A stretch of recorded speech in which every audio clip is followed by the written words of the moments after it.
दोस्तों आज हम बात करेंगे एक ऐसे टॉपिक की जिसके बारे में बातें तो सब करते हैं लेकिन प्रॉपर फ्रेमवर्क के साथ कंप्लीट नॉलेज कोई नहीं देता है। दोस्तों आज हम चर्चा करेंगे 5 ऐसे सेक्टर्स की जो आगे आने वाले समय में आपको मल्टी बैगर रिटर्न जैसे 20 गुना 30 गुना देने का पोटेंशियल रखते हैं। और वीडियो में आगे हम यह भी समझेंगे कि मल्टी बैगर बनते कैसे हैं, इसके पीछे क्या फैक्टर्स होते हैं, कौन से इकोनॉमिक ट्रेंड्स इन सेक्टर को सपोर्ट कर रहा है, गवर्नमेंट की कौन सी पॉलिसीज इनके फेवर में है, इंडिया और दुनिया में क्या ऐसा चेंज आ रहा है जो इनके ग्रोथ को सपोर्ट कर सकता है। दोस्तों मेरा मानना है कि अगर आप स्टॉक मार्केट में इन्वेस्टमेंट की बात करते हैं फिर ऐसे में रिस्क की बात नहीं करना तो बेईमानी होगी। तो हम यह भी बात करेंगे कि इन सेक्टर्स में क्या क्या रिस्क है और सबसे इम्पोर्टेंट एक सेक्टर को देखकर कैसे आइडेंटिफाई करें कि उसमें मल्टी बैगर बनने की कैपेसिटी है या नहीं।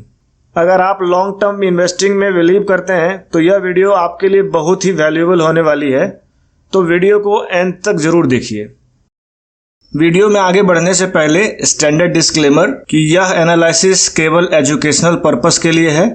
इसे किसी भी तरह से इन्वेस्टमेंट एडवाइस ना समझें और कोई भी इन्वेस्टमेंट डिसीजन लेने से पहले अपने एडवाइजर से जरूर सलाह लें। अब सबसे फंडामेंटल क्वेश्चन यह है कि मल्टी बैगर बनते कैसे हैं।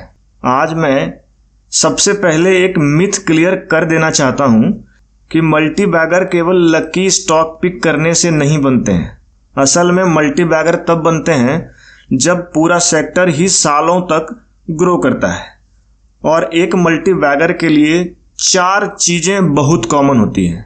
पहला है इंडस्ट्री में डिमांड तेजी से बढ़ रही हो। दूसरा, ग्रोथ सिर्फ 1-2 साल का नहीं बल्कि अगले 10 से 15 साल तक चलने वाली हो। तीसरा, गवर्नमेंट पॉलिसीज उस इंडस्ट्री को किस तरह सपोर्ट कर रही यह भी देखना पड़ता है। और चौथा, कंपनीज की प्रॉफिटेबिलिटी और कैश फ्लो दोनों इंप्रूव हो रहे हैं या नहीं, ये भी बहुत मायने रखती है।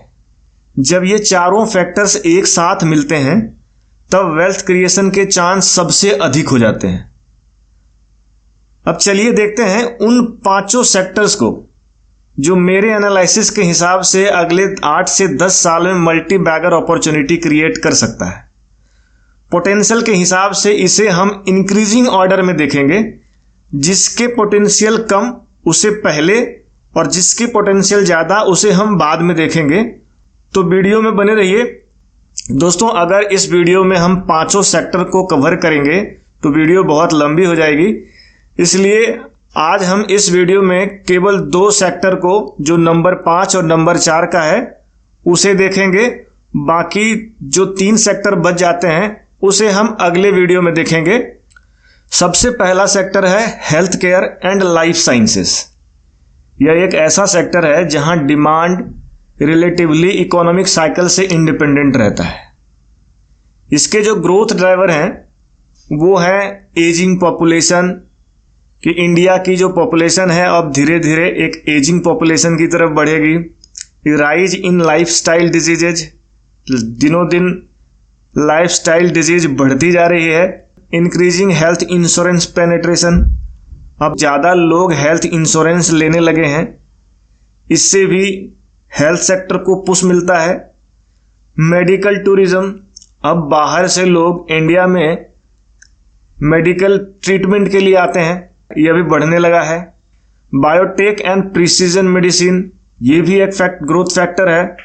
टेक्नोलॉजिकल इनोवेशन जैसे डिजिटल हेल्थ केयर और AI असिस्टेड डायग्नोस्टिक्स, तो ये थे ग्रोथ ड्राइवर्स जो health care and life science sector को ग्रोथ के लिए पुश कर सकता है, आगे इसको बढ़ावा दे सकता है।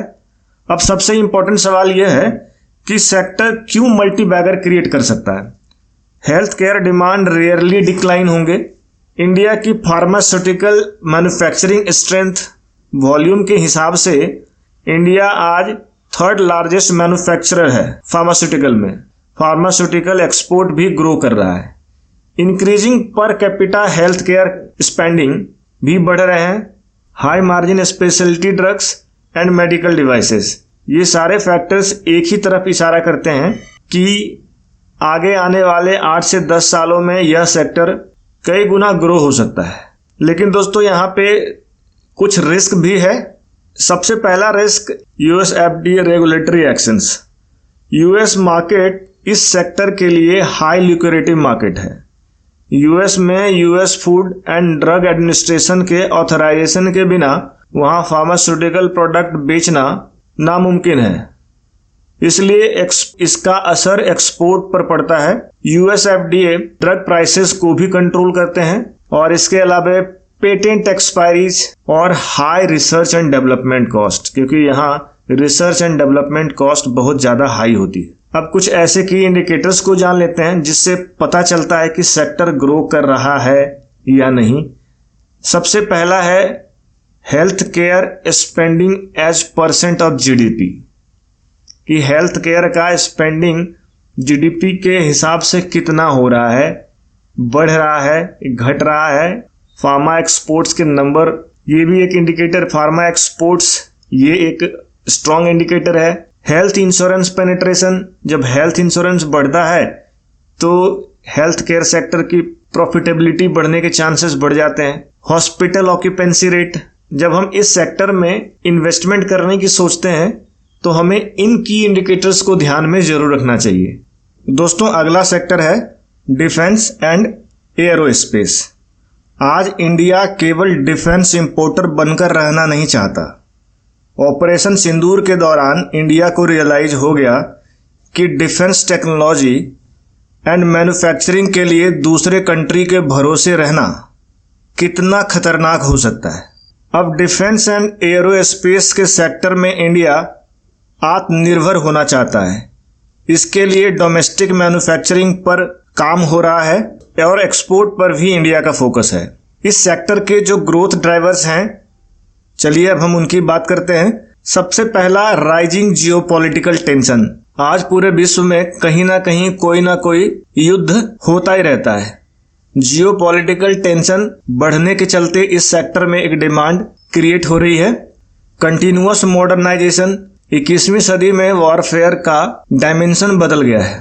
अब ड्रोन वॉरफेयर है, इलेक्ट्रॉनिक वॉरफेयर है, नेवल एक्सपेंशन बहुत जरूरी हो जाता है और साथ ही साथ डिफेंस एक्सपोर्ट्स, ये भी इसके एक ग्रोथ ड्राइवर है। अब इसके लिए गवर्नमेंट क्या क्या सपोर्ट दे रही है, गवर्नमेंट की पॉलिसी किस प्रकार से इस सेक्टर को सपोर्ट कर रही है। सबसे पहला आत्मनिर्भर भारत, यानी कि जो भी मैन्युफैक्चरिंग होगी वो इंडिया में होगी। इंडिया खुद से अब मैन्युफैक्चर करके सेल्फ डिपेंडेंट बनना चाहता है। दूसरा इंडिजिनस प्रोक्योरमेंट टारगेट्स, जो भी डिफेंस प्रोक्योरमेंट होने वाले हैं उसमें सबसे ज्यादा फोकस मेड इन इंडिया पर होने वाला है। Long term defence capital expenditure, long term में डिफेंस कैपिटल एक्सपेंडिचर बढ़ने वाला है। प्राइवेट सेक्टर पार्टिसिपेशन, अब इसमें प्राइवेट सेक्टर को भी पार्टिसिपेशन मिल रहा है। ये सारे पॉलिसी सपोर्ट इस सेक्टर के ग्रोथ को बढ़ा सकते हैं। अब है कि यह सेक्टर क्यों मल्टी बैगर हो सकता है। सबसे पहला कि मैसिव ऑर्डर बुक, इनका इस सेक्टर में जो भी कंपनियां हैं उनके ऑर्डर बुक बहुत बड़े हैं। दूसरा हाई एंट्री बैरियर्स, कि यहाँ इस मैन्युफैक्चरिंग में कोई भी एंट्री नहीं कर सकता, एंट्री बैरियर बहुत है। वेरी फ्यू कॉम्पिटिटर्स, यहाँ कॉम्पिटिटर्स भी बहुत कम है, तो हाई कंपटीशन के चांस भी कम है। लॉन्ग टर्म रेवेन्यूज विजिबिलिटी, और लंबे समय में एक अच्छा रेवेन्यू ग्रोथ मिल सकता है इस सेक्टर में। अब रिस्क की बात कर लेते हैं। डिपेंडेंस ऑन गवर्नमेंट स्पेंडिंग, इस सेक्टर का जो सबसे बड़ा रिस्क है वो यह है कि पूरा सेक्टर ही गवर्नमेंट स्पेंडिंग पे डिपेंड करता है। डिलेज इन एग्जीक्यूशन में डिले हो सकता है। पॉलिसी चेंजेज, आगे चलकर हो सकता है पॉलिसी में कोई चेंज हो जाए तो भी इस सेक्टर पे असर पड़ सकता है उसका। अब इस सेक्टर के की इंडिकेटर्स की बात कर लेते हैं जिससे हम अंदाजा लगा सकते हैं कि इस सेक्टर में ग्रोथ होगा या नहीं। तो सबसे पहला इंडिकेटर है डिफेंस बजट। अगर डिफेंस बजट बढ़ेगा तो यह सेक्टर भी ग्रो करेगा। दूसरा इंडिकेटर है एक्सपोर्ट ग्रोथ, अगर एक्सपोर्ट में ग्रोथ मिलता है तो इस सेक्टर को भी अच्छा ग्रोथ मिल सकता है। Order book to sales ratio, ये इंडिकेटर भी इस सेक्टर के लिए बहुत इंपॉर्टेंट है। दोस्तों आज के वीडियो में बस 2 सेक्टर को डिस्कस किया है हमने, क्योंकि वीडियो लंबी हो सकती है, इसके लिए बाकी बचे 3 सेक्टर हम अगले वीडियो में कवर करेंगे। ठीक है दोस्तों, मिलते हैं अगले वीडियो में। तब तक के लिए स्वस्थ रहिए, मस्त रहिए और इन्वेस्ट करते रहिए। जय हिंद।